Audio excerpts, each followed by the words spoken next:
Bonjour à toutes et à tous, bienvenue dans cette vidéo du Centre de gestion de la Drôme qui va vous parler de la période de préparation au reclassement.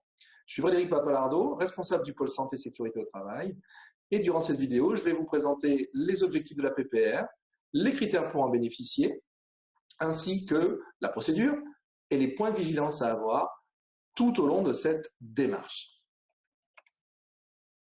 Alors,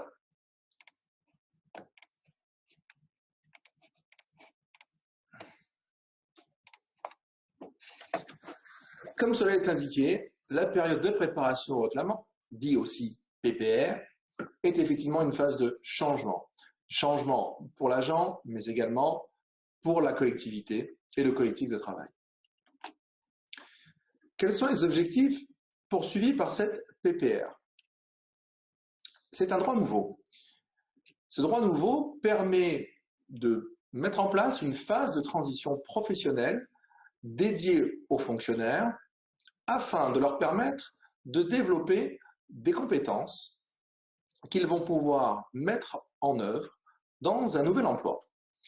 Le fonctionnaire qui s'engage effectivement dans une démarche de reclassement est d'abord victime d'une inaptitude à ses fonctions. Et de fait, l'administration se doit de lui proposer des solutions de reclassement. Tout ceci est reprécisé donc par le décret de 2019 et la circulaire qui est également assortie avec ce décret, mais que nous ne détaillerons pas ici puisque cela prendrait trop de temps.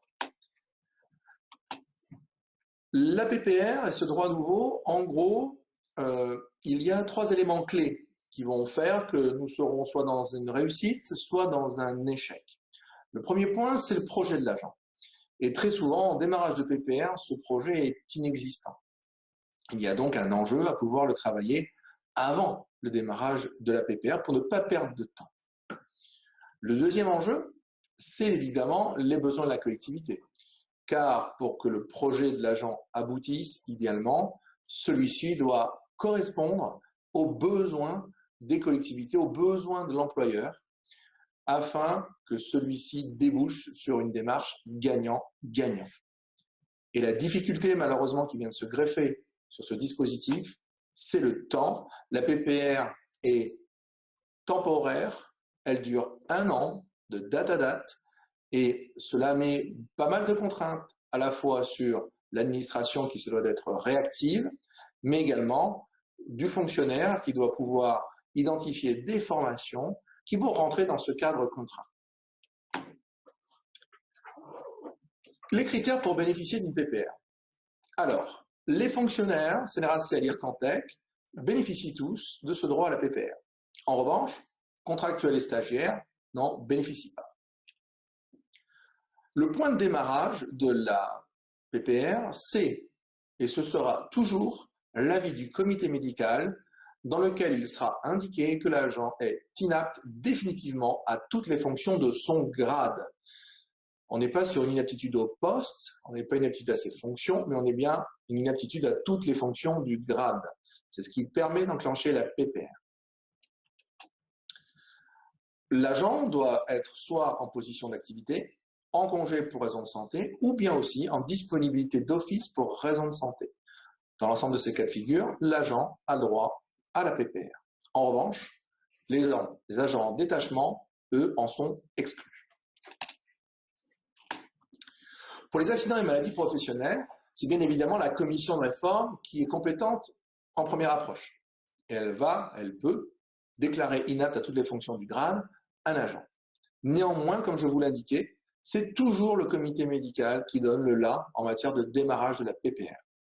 À l'issue d'un avis de la commission de réforme, vous serez obligé de saisir à nouveau le comité médical afin que celui-ci puisse émettre un avis. D'une manière générale, voilà la procédure à suivre. Tout d'abord, vous allez recevoir le procès-verbal du comité médical. Une fois reçu, il faudra obligatoirement informer l'agent de son droit à la PPR. Celui-ci peut l'accepter ou le refuser. Dans tous les cas, ceci doit être particulièrement clair. L'agent, s'il le refuse, doit l'indiquer dans un courriel où on peut clairement identifier l'agent, identifier la date et être sûr que tout ceci a bien été transféré dans les temps. Un agent qui ne répondrait pas à son employeur ne veut pas dire que celui-ci refuse la PPR. Une fois que l'agent a accepté la PPR, on rentre effectivement à ce moment-là dans cette période de 1 an. Cette période de 1 an qui vise à élaborer un projet professionnel dans lequel l'agent va pouvoir s'engager, pourquoi pas s'y développer, s'épanouir, mais qui doit aussi répondre, comme je vous le disais, aux besoins de la collectivité. Au bout de 2 mois, délai qui est prescrit par le décret, nous devons entériner le projet par une convention. Cette convention est tripartite, elle est signée par l'employeur, par l'agent et par le centre de gestion de la Drôme. C'est cette convention tripartite qui va fixer les règles du jeu de tout le fonctionnement de cette PPR pendant les 10 mois restants. Quelle formation, quel stage, etc., etc. Enfin, une fois que cette période de préparation a été exécutée, à ce moment-là, on rentre dans la phase plus classique, plus connue, plus historique, donc du reclassement avec détachement, réintégration, etc. Et on peut aussi malheureusement aboutir à un échec et à ce moment-là d'être soit en disponibilité d'office, soit dans les cas les plus défavorables à aboutir à des licenciements ou des retraites pour invalidité. Il est important à ce stade de faire quand même quelques focus. Donc, la notification à l'agent du PV, encore une fois, doit être certaine. Et le refus de l'agent ne peut pas être une interprétation d'une absence de réponse. S'il y a un refus, l'agent doit l'écrire clairement. Pour élaborer le projet professionnel, malheureusement, le temps est très court. 2 mois à la réception du PV, en gros.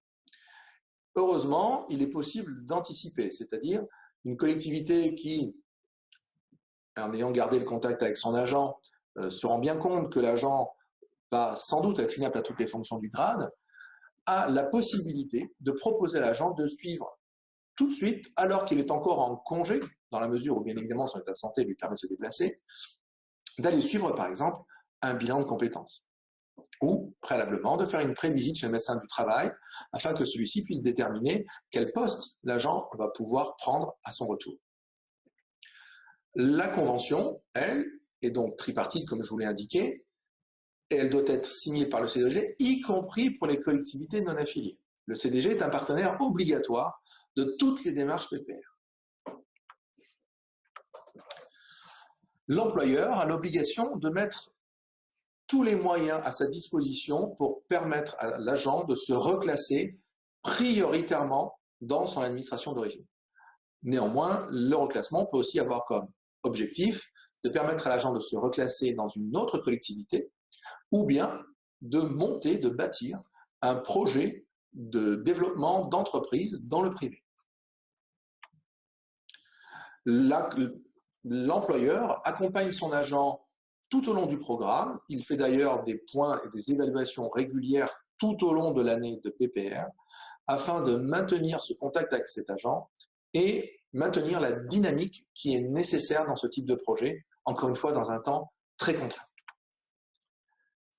À la fin de la PPR, il est nécessaire également d'anticiper pour ne pas avoir de délai trop long liés aux problématiques administratives de reclassement.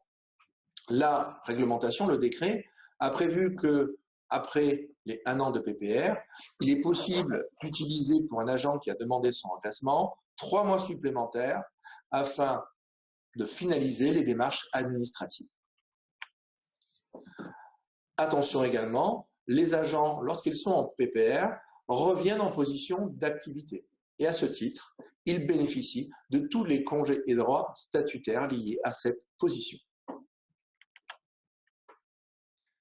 Chronologiquement, vous recevez donc le procès-verbal du comité médical et vous établissez un arrêté de mise en PPR.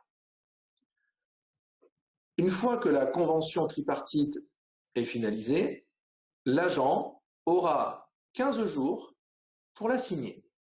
S'il ne la signe pas, on considère que ce sera un refus d'exercice de PPR Et à ce moment-là, la PPR s'arrête. La convention, elle, doit être signée dans les 2 mois, comme je l'indiquais, tripartite. Ensuite, dans le cadre de la PPR, l'agent fera des stages qui peuvent être internes à la collectivité, dans un ou plusieurs services, sur un ou plusieurs métiers, externes, dans d'autres collectivités, aller faire de la formation auprès du CNFPT, aller faire de la formation auprès d'organismes spécialisés comme l'AFPA par exemple. Il est important aussi là de préciser que bilan de compétences ou bien formation sont aujourd'hui prises en charge par le fonds d'insertion pour les personnels handicapés de la fonction publique, et avec des montants conséquents, puisque aujourd'hui, une formation peut être financée à hauteur de 10 000 €. Le décret a également prévu des cas où la PPR serait stoppée. Bien évidemment, lorsque le reclassement arrive avant la fin de la PPR, ce qui peut arriver dans certains cas si le projet a bien été travaillé en amont. Deuxièmement, si l'agent ne signe pas la convention, je l'ai déjà indiqué, mais également en cas de manquement aux obligations qui sont prévues dans la convention, comme de se rendre à des formations, comme de se rendre à des stages. À ce moment-là, c'est un motif suffisant pour rompre la convention tripartite, arrêter la démarche de PPR et rentrer tout de suite dans celle du reclassement. Celle du reclassement qui intervient à la fin de la PPR, 1 an maximum de date à date, sans pouvoir interrompre cette période par un quelconque congé. Dit autrement, un agent qui retomberait en maladie ordinaire pendant cette période de 1 an pour 1, 2 ou 3 mois ne prolongera pas la durée de la PPR. La date est fixée dans la convention dès le démarrage. Et ensuite, donc, comme je l'indiquais, 3 mois pour finaliser les procédures administratives du reclassement. Le centre de gestion est à vos côtés à toutes les étapes de cette démarche PPR qui est vraiment transversale et qui intéresse la totalité des services du centre de gestion.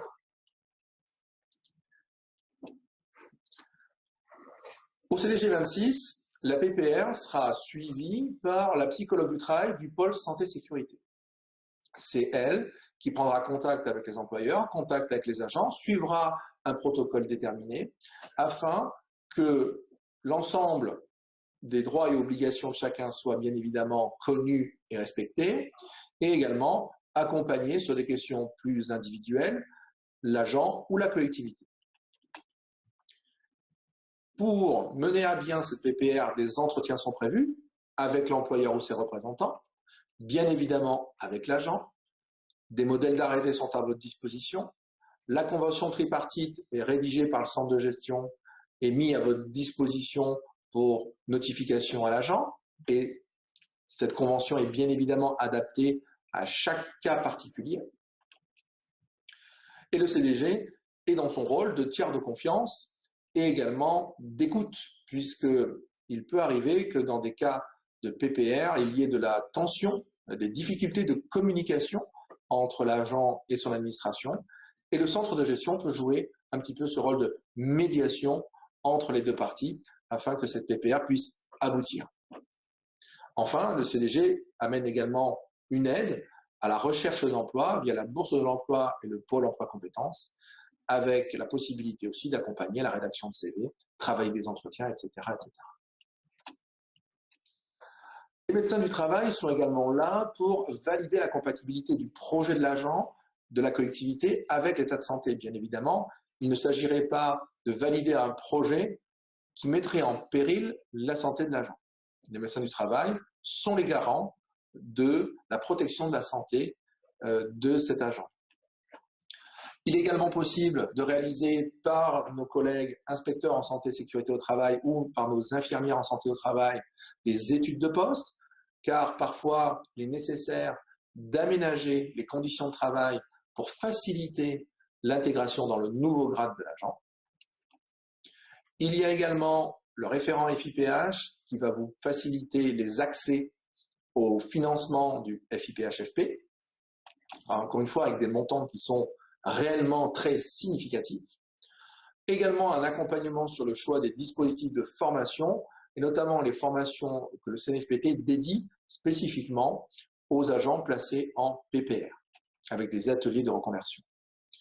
Enfin, bien évidemment, la possibilité de solliciter les cellules juridiques pour tous les aspects liés notamment in fine au reclassement et aux différents arrêtés, sollicitations de CAP nécessaires pour terminer le projet. Le centre de gestion a déjà accompagné plusieurs collectivités dans ces démarches de PPR. On a pu en retirer quelques bons réflexes pour que cette PPR puisse se dérouler et aboutir dans les meilleures conditions. Tout d'abord, la prévention primaire, comme on dirait aujourd'hui. C'est-à-dire ne pas faire en sorte que des agents se retrouvent avec des problématiques de santé. Au jour d'aujourd'hui, on connaît les métiers qui vont être les plus gros pourvoyeurs de PPR. Vous les avez ici. ATSEM, agent de crèche, agent d'entretien, agent technique polyvalent, agents sociaux. Ces métiers-là sont connus pour leur usure professionnelle. Et donc, plus la collectivité, dans le cadre de ses obligations, fera de la prévention sur ces métiers-là par l'achat de matériel, par de la réorganisation, par de la formation, ce sera autant de cas de PPR en moins sur la longue liste qui s'allonge d'année en année, liée notamment au vieillissement du personnel des collectivités territoriales qui a le taux, qui a plutôt l'âge moyen le plus élevé des 3 fonctions publiques. Point sur lequel je reviens également, c'est anticiper les situations d'inaptitude. Encore une fois, l'agent n'arrive pas comme ça du jour au lendemain inapte à toutes les fonctions du grade. Il est passé sans doute par une phase de congé longue maladie ou de congé de longue durée, peut-être plusieurs arrêts en maladie ordinaire. Généralement, le cas est connu dans la collectivité.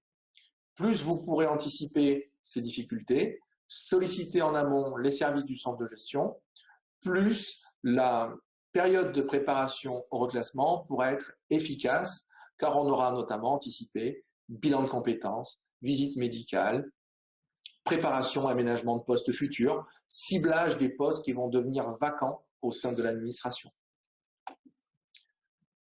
Et ensuite, bien évidemment, pour les situations complexes, il est important de ne pas attendre la fin des droits à congé, puisque derrière, malheureusement, les procédures sont telles, et parfois les difficultés sont telles, que cela pourrait mettre en difficulté l'agent, qui basculerait en disponibilité d'office. Autre point de vigilance, c'est inviter l'agent à reprendre le travail au plus proche de l'avis rendu par le comité médical. Il y a un laps de temps aujourd'hui que nous constatons, qui peut être d'une semaine, 2 semaines, 1 mois, voire parfois plus, entre le moment où le comité rend son avis, donc c'est-à-dire que la personne est apte à reprendre, mais pas sur son poste, et le moment où l'agent revient effectivement au travail. Donc, il est important pour les employeurs, pour les RH, de garder le contact avec leur agent pendant parfois ces longues périodes d'absence, afin que ces derniers, puissent se sentir attendus dans leur reprise d'activité, que celle-ci ait été un petit peu préparée, anticipée, afin que vraiment, encore une fois, cette période de 1 an puisse être utilisée au mieux et au maximum. Si l'élaboration du projet professionnel prend 3, 4 ou 5 mois, malheureusement, cela va amputer d'autant les stages, les formations, les possibilités d'aller se former, etc., etc. Une autre bonne pratique que nous avons pu observer, c'est un réseau d'employeurs dans un même bassin d'emploi qui échangent sur leurs problématiques et notamment les problématiques RH. Du coup, ça permet d'ouvrir le nombre de postes qui seraient susceptibles de correspondre au projet professionnel de l'agent et du coup, comme ceci, de proposer des mutations au sein d'un même bassin d'emploi qui faciliterait à la fois la réactivité dans l'élaboration et la finalisation de la PPR et qui permet également aussi à l'agent de rester dans le même secteur géographique de travail. Enfin, et ça c'est aussi le rôle des partenaires que nous sommes, c'est bien évidemment rappeler à l'agent qu'il doit être acteur de son projet. Aucun projet de reclassement n'aboutira sans l'engagement de l'agent. L'agent doit être acteur de son projet Et ça, malheureusement, parfois c'est difficile. Il y a des étapes de vie compliquées, il y a parfois des états de santé compliqués. Et mettre l'agent sur de bons rails, c'est une chose qui est vraiment très importante et chose à laquelle les différents collègues du CDG vont s'employer afin qu'il soit acteur de son changement. Bien évidemment, l'agent n'est pas seul, encore une fois, il est supporté, soutenu par son employeur, qui à tout moment doit pouvoir intervenir, recadrer, remobiliser sur le projet de préparation. Plus l'employeur discutera avec son agent, sera à ses côtés, plus il y a de chances que la période de préparation, de reclassement, se termine bien. Et enfin, autre point également de vigilance à avoir, c'est l'intégration de la personne en PPR dans son nouveau collectif de travail.